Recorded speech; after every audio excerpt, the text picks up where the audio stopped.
First exercise is the inside push. So all we're doing is placing our foot on top of the ball, pulling it back towards us using the sole of the foot, then pushing it across our body using the inside of the foot, exchanging feet and repeating on both sides. We want to get into a bit of a rhythm, bouncing on the spot, just pushing that ball from one side to the other, nice and smooth. Exercise 2 is the outside push. Very similar to the inside push, but this time just using the outside of our foot to make that movement across our body with the ball. So we're pulling it back with the sole of our foot once again, using the outside of our foot to push it horizontally across our body, and then we push it out in front of us with that same foot. Then we exchange feet so that we can repeat on both sides.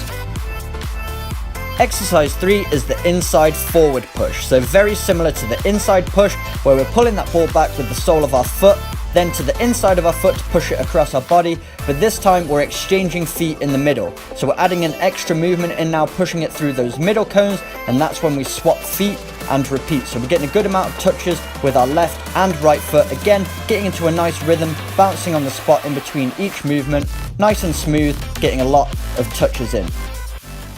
Exercise 4 is the inside push sole roll. So very similar to exercise number 3, where we're making that movement in the middle of the two cones, but this time instead of pulling the ball back and exchanging feet, we're actually pushing that ball across in front of those cones, so we're actually going around them. So a little bit more dynamic now, adding an extra challenge in to keep us focused and on our toes. So what we're doing is pulling the ball back with the sole of our foot, pushing with the inside of the foot to the middle, forward with the opposite foot, and then sole rolling it across so that we can go around those outside cones.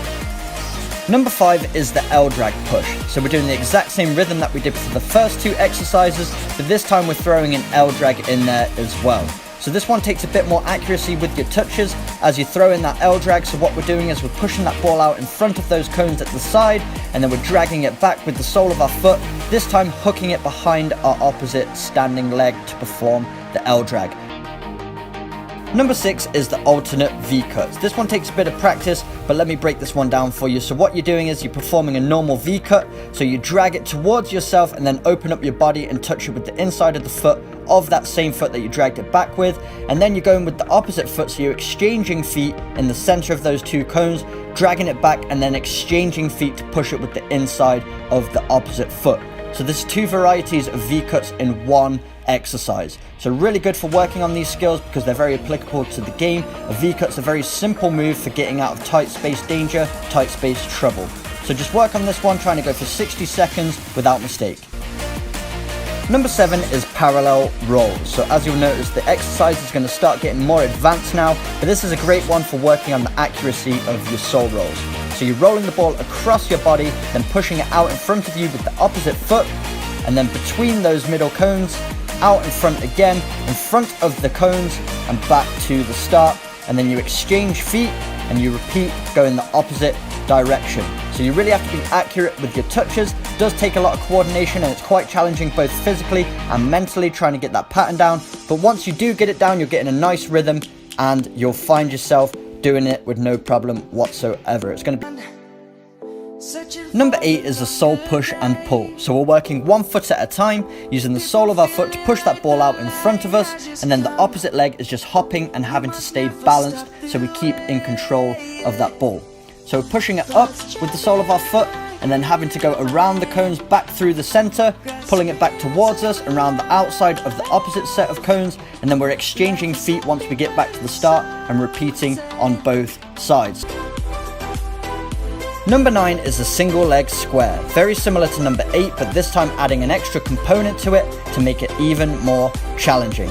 So we're starting in the middle of the cones this time, pushing the ball out in front of us with the sole of the foot. Instead of going out all the way to the top, we're actually going to roll the ball to the outside in between those cones and around that top cone, pulling it back through the middle and out to the side so we can go around that bottom cone as well. Then once we return to the center, we then exchange feet and do the exact same thing in the opposite direction with the opposite foot.